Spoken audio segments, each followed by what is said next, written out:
Assalamualaikum warahmatullahi wabarakatuh. Nama saya Muhammad Jauzadi Awal Haq dari kelas KPI 4C dengan NIM 12140201114. Sekarang saya akan mengerjakan tugas UAS mata kuliah retorika dengan mereview buku Filsafat dan Etika Dakwah. Pertama, judul buku ini adalah Filsafat dan Etika Dakwah. Penulisnya itu adalah Pak Ang Ridwan, dosen sekaligus ketua jurusan Komunikasi Penyiaran Islam UIN Bandung. Penerbitnya Simbiosa, Ekatama Media pada Januari tahun 2022. Jumlah halaman itunya ada 148 dan jumlah babnya ada 4. Lalu saya akan memaparkan sedikit biografi singkat ya. Penulis buku Filsafat dan Etika Dakwah ini adalah dosen sekaligus ketua jurusan KPI UIN Bandung saat ini, yaitu Pak Ang Ridwan yang lahir di Garut, tepatnya di Kecamatan Cisurupan. Beliau ini menyelesaikan S1 sampai S3-nya di UIN Sunan Gunung Jati Bandung.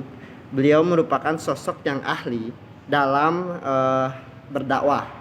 Selain itu, sejak 2007 sudah diangkat sebagai dosen Fakultas Dakwah hingga saat ini merangkap menjadi Kajur KPI UIN Bandung.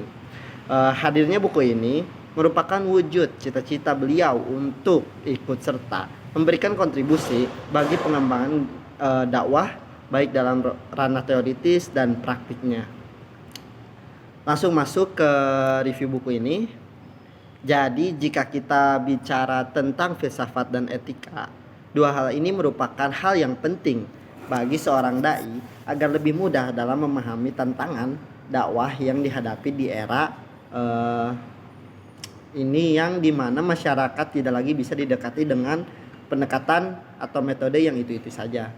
Nah, maka berfilsafat merupakan salah satu cara yang tepat dalam memperluas pandangan terhadap persoalan yang dihadapi, yang dalam realitanya problematika yang terjadi sangat heterogen, sehingga metode yang digunakan juga harus lebih bervariatif dan menyesuaikan dengan pengembangan atau perkembangan zaman ya. Kemudian beretika menjadi pedoman dalam menghadapi beragam situasi kultural serta nilai etis dan norma yang dianut masyarakatnya itu.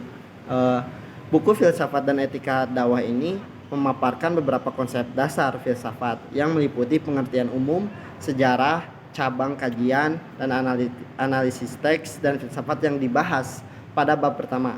Nah, kemudian membahas konsep etika di bab kedua, dilanjutkan dengan konsep dakwah, dan terakhir membahas tentang relevansi filsafat dan etika dalam berdakwah. Nah, buku ini merupakan sumber referensi yang sering digunakan oleh mahasiswa Komunikasi Penyiaran Islam Bandung, praktisi dakwah, dan pihak-pihak yang tertarik dalam bidang dakwah. Isi buku ini juga dimulai dengan mempertanyakan mengapa seorang dai perlu mempelajari filsafat dan etika, mengingat beberapa ulama menganggap filsafat itu sebagai kekeliruan dalam berpikir atau false logic. Nah, dalam buku ini dijelaskan bahwa etika adalah salah satu cabang ilmu dalam filsafat yang penting untuk dipelajari. Oleh karena itu, sebelum mempelajari cabang ilmu ini, seorang dai atau perlu memahami konsep dasar filsafat itu sendiri. Memahami filsafat diperlukan agar dapat memahami teks-teks keagamaan dengan lebih baik sesuai dengan permasalahan yang dihadapi.